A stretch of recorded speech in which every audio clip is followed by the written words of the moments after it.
Welcome to the Make course. I'm Rudi Schlaf. In today's tutorial I'll talk about character variables and the ASCII table. We'll discuss the differences between character and numerical variables, and we will have a look at the ASCII character table. Before we get started, I want to point out that this video is based on video number 5 of my Introduction to Programming series on makecourse.com.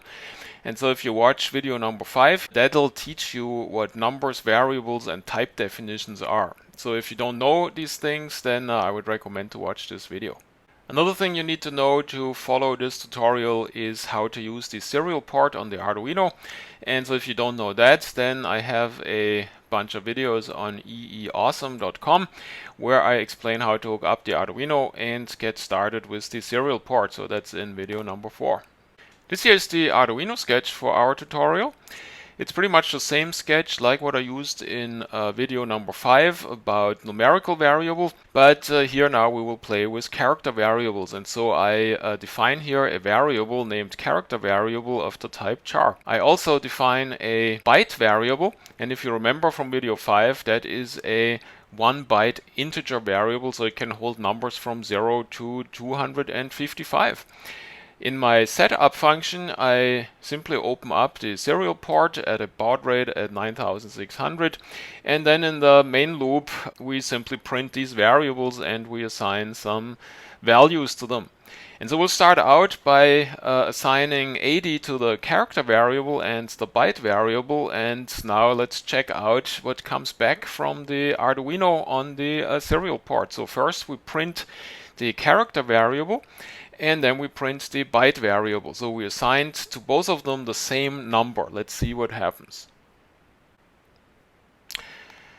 Well, wrong port.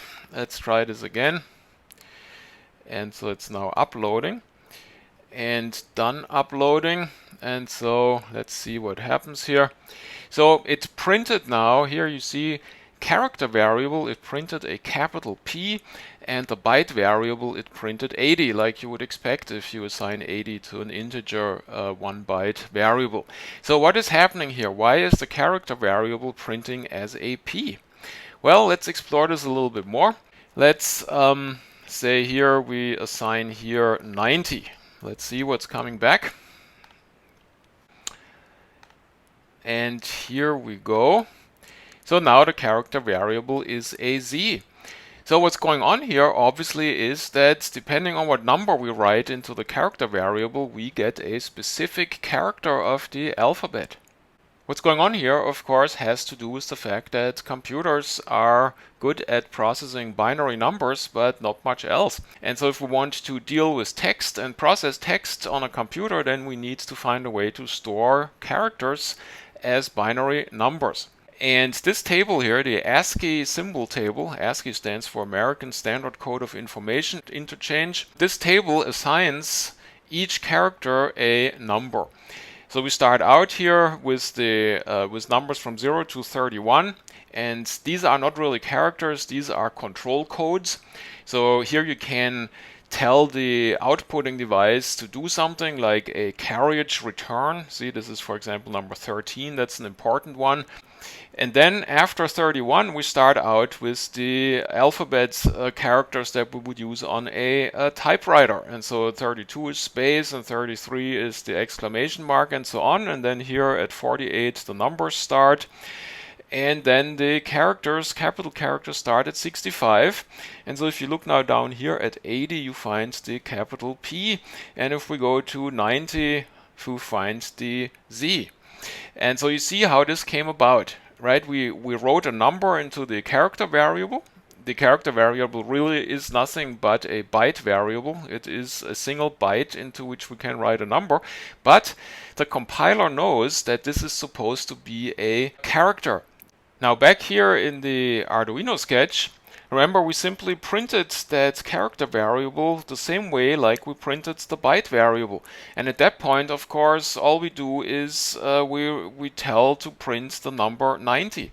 However, since the compiler was told up here in the type definition that this number is actually supposed to be a character, it configures the output here in a way that the serial monitor actually understands that we are not printing a number now, we are printing a character, the character P or Z in our example. Now we just saw that the compiler is pretty knowledgeable here, but why should we need to remember that 90 is a certain character? So there is a different syntax that we can use. We can just use the apostrophe and put the desired character in between. And so let's put here a small s and upload this, and let's see what we're getting back. Okay, and now the character variable is indeed the s. So you see here that by putting the character that you would like in between apostrophes, you can actually directly define this variable, and the compiler will look this up for you in the ASCII table and write the right number into this character variable.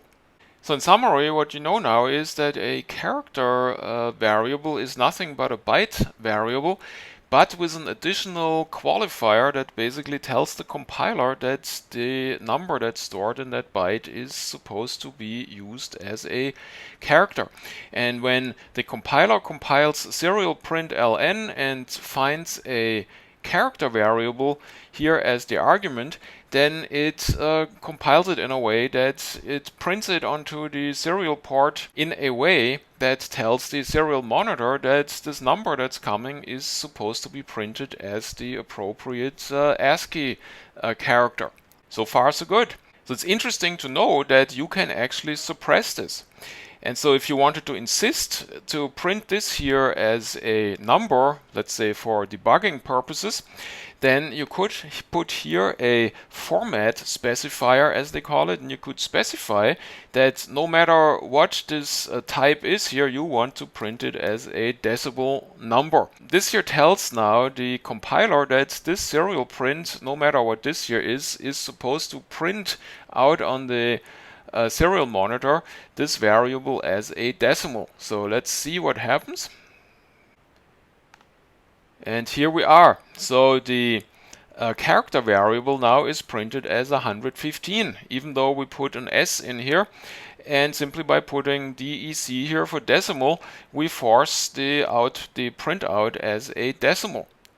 There are different format specifiers than for decimals. We can also, for example, just write here bin if you ever wanted to know what the binary expression is of that character S. So now you see here it printed it as a binary number. Okay, now you know how to deal with characters as variables, and you know what the ASCII table is. Thanks for watching. I hope you enjoyed it.